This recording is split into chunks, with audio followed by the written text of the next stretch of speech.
আবার আলিশারে পাঠাবে, সেখানে আবার ও তিশা আমারে সতর্ক করে দিতেছে যে ওনার চরিত্র ভালো না, কিন্তু ওনার আমার মেয়ের যথেষ্ট পরিমাণ ভালোবাসে ঠিক আছে, কিন্তু ওনার চরিত্র ভালো না, যার জন্য আমার আলিশারে আমি ওইখানে দিয়া এটা কারে বলছে?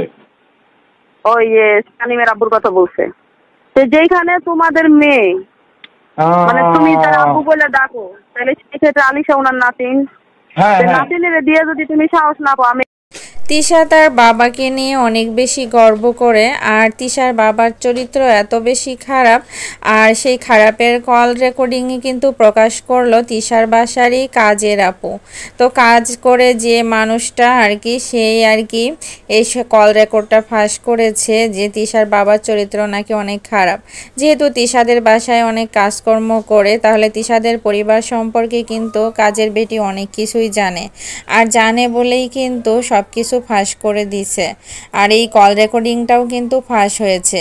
তো তিশার বাবার চরিত্র আসলেই খারাপ, কারণ খারাপ বলেই কিন্তু আলিশাকে কখনো দিতে সাহস পায় না। আর এরকমভাবে হয়তো কাজের বেটির সামনেও হয়তো বলেছে যে আলিশাকে আর কি তার বাবার কলে দিতে নিষেধ করেছে, আর এই কারণেই কাজের বেটি কিন্তু বুঝে গিয়েছে যে তার বাবার চরিত্র আসলে কতটা খারাপ।